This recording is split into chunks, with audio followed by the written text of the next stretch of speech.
Good evening, everyone. I hope I'm audible. On behalf of Biorix, I warmly welcome you all to today's Biotalk session. Today's topic is human microbiome. The human microbiome consists of trillions of microorganisms that play important roles in digestion, immunity, and overall health. We are delighted to have Meenakshy K J, BSc MSc Integrated Biology student at the College of Climate Change and Environmental Science, Kerala Agricultural University as our speaker. Without further delay, let's begin today's session. Good evening, all. Thanks for the welcome. Uh,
am I audible?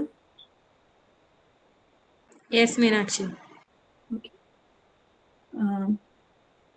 നമ്മൾ സാധാരണ human biology എന്ന് പറയുമ്പോൾ നമ്മൾ സംസാരിക്കാറ് ഒന്നെങ്കിൽ human സെൽസിനെ പറ്റി അല്ലെങ്കിൽ human DNA genetics അങ്ങനെയൊക്കെയാണ് സംസാരിക്കാറ്. പക്ഷെ എബോൾ നമ്മളൊരു വാക്കിംഗ് ഇക്കോസിസ്റ്റം ആണെന്നാണ് പറയപ്പെടുന്നത്.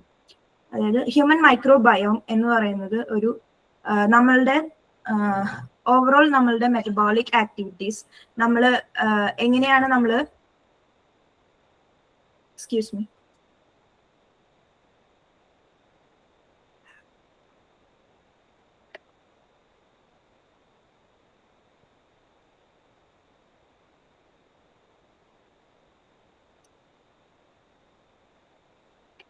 ഓവറോൾ നമ്മൾ എങ്ങനെ നമ്മൾ ജീവിക്കുന്നു എന്നത് തീരുമാനിക്കുന്ന ഒരു ഫാക്ടറാണ് മൈക്രോബയോം എന്ന് പറയുന്നത്.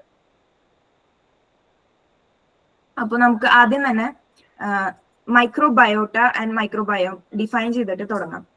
അത് നമ്മൾ എപ്പോഴും കേട്ടിട്ടുള്ള ഒരു സംഭവമായിരിക്കും മൈക്രോബയോം എന്നുള്ളത്.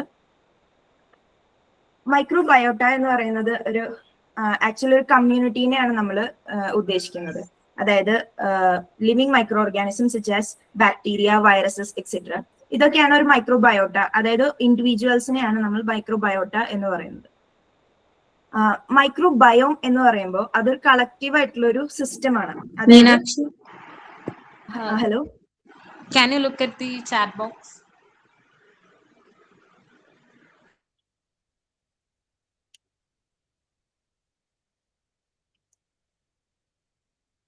Can you explain in English?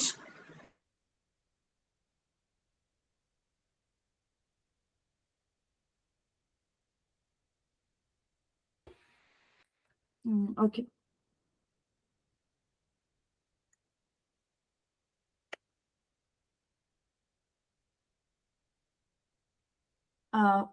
When we talk about human biology, we generally talk about the human DNA, human cells, etc. But today we are going to talk about the human microbiome, which is actually which we can actually define as an walking ecosystem in humans. Now we can define the major or the main keywords which we use in this presentation, that is microbiota and microbiome. Microbiota actually means the collection of living microorganisms residing in our body. That is actually the individual organisms that live in the that are living, that is bacteria, viruses, etc. And the microbiome is the actual system, that is the living organisms and their environment, interaction, etc. The microbiome can also be called as the second genome, as it is a vast biological as it is a mass biological force. It on average it has 100 trillions of microbial cells, microbial genomes that are involved in the metabolic interactions in our body.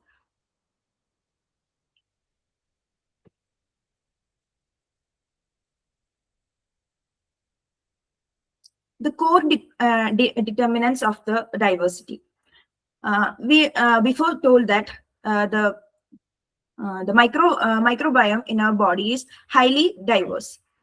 So there is a determinant factors that determines this diversity, that can be classified into three: biological, lifestyle, and clinical. What is biological diversity, or the biological factor that determines this diversity? Biological factors such as age, genetics, hormonal shifts that human go through in their lifetime is the biological factors which we talk here. And the lifestyle factors are the diet, nutrition, physical activities that a person or a human being do in their life, that determines the diversity. And the clinical factor is the medical history, underlying diseases and medications, especially the antibiotic use, which antibiotic intake that has been done by this person, which also determines the microbial diversity in his body. Meenakshi, are you changing the slides? Yes.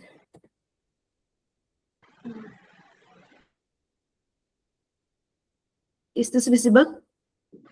No, we can only see the first slide. Can you put it in a slideshow, or can you change the slides according to your session? It is already in a slideshow. We can only see the first slide. Can you please share this again? Okay.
Is it now visible?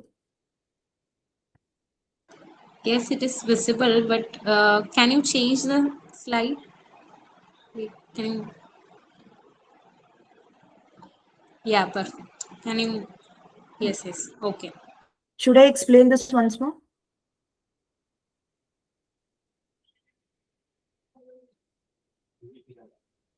Should I repeat the explanation? No, no, you can continue from what you're saying. Okay. Okay.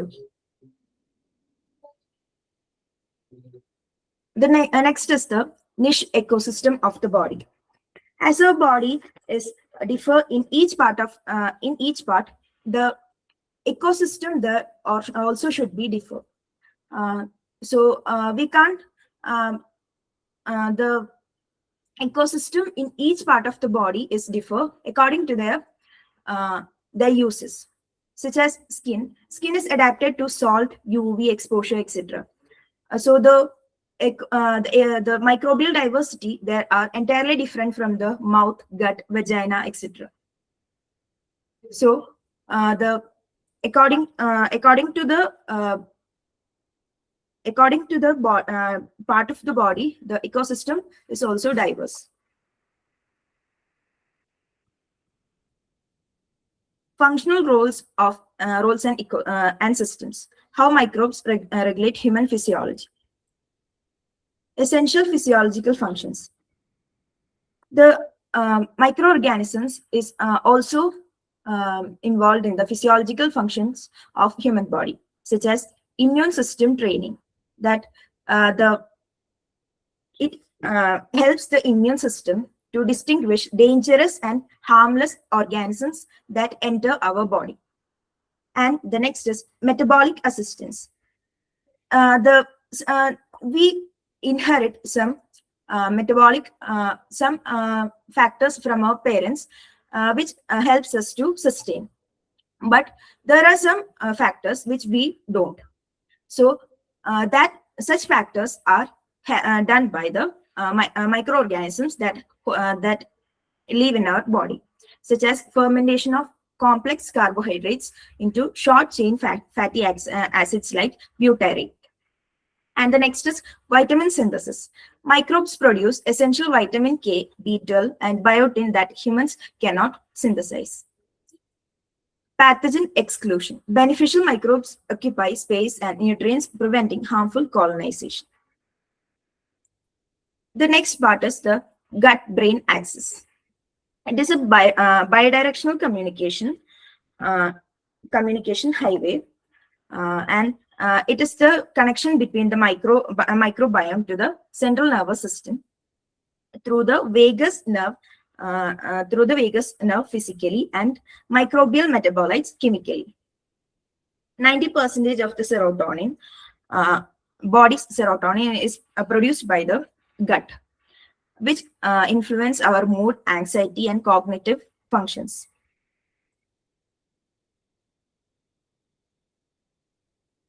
Is produced in gut, and what happens in gut impacts how we feel and think, and it should be communicated to the for the signaling of our it should be have a communication for the signaling.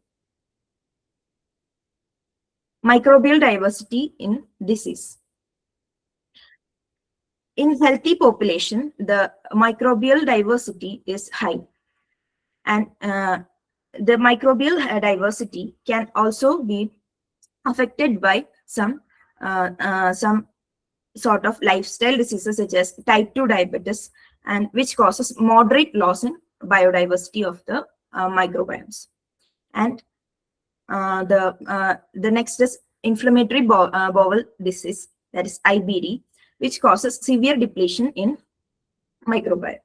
And the obesity causes imbalanced microbial diversity in human body. Dietary impact on composition. The microbiomes are highly impacted by the dietary preferences we take. The fiber-rich diet, the fiber-rich diet promotes the growth of bacteroides, which is the primary fiber digester of the body, and it helps to strengthen the intestine barriers. And the consumption of fat and refined sugar diet promotes the growth of firmicutes, which is which causes pathogenic overgrowth and causes thinning of gut barrier. Next is the evolution of therapeutics. How our medical approach to microbiome evolved over time. In 1900s, the era can be called as era of probiotics. The Eli Metchnikoff identified the benefits of consuming fermented dairy, which uh, made an important impact on this era. In this era, in 2010s, the era can be called as the era of fecal microbiota transplants, which helped in treating the C. difficile infections. The next is the 2020, which can be which can be called as the era of postbiotics. And in this era, we utilized non-viable microbial metabolites for targeted medicines and therapies. And from the 2025 and beyond, we are in an era of precision medicine, which is engineered bacterial strains and personalized nutrition tailored entirely to an individual's unique microbial profile. Thank you.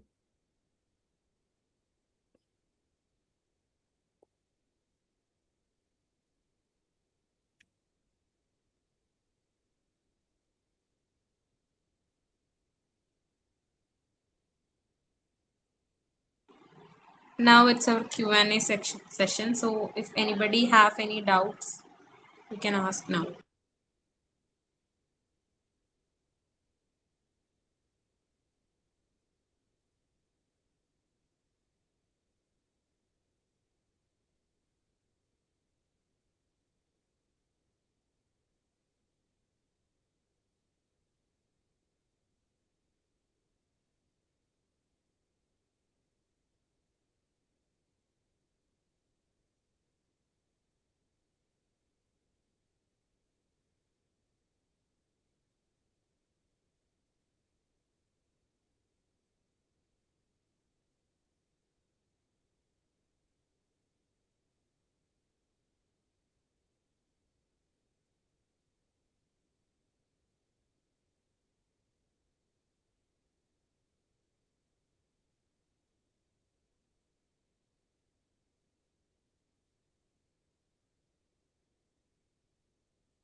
So I think let's conclude our session. As we conclude today's BioTalk session, we extend our sincere thanks to Meenakshy K J for her insightful presentation on human microbiome. Today's session helped us better understanding the importance of microbial communities in human health and their growing significance in biological research. We also thank everyone who joined and participated in this session. Your support continues to strengthen the biotics learning community. Details of our next BioTalk session will be announced soon in the official Biotics WhatsApp group. With that, we officially conclude today's session. Thank you all and see you at the next BioTalk session.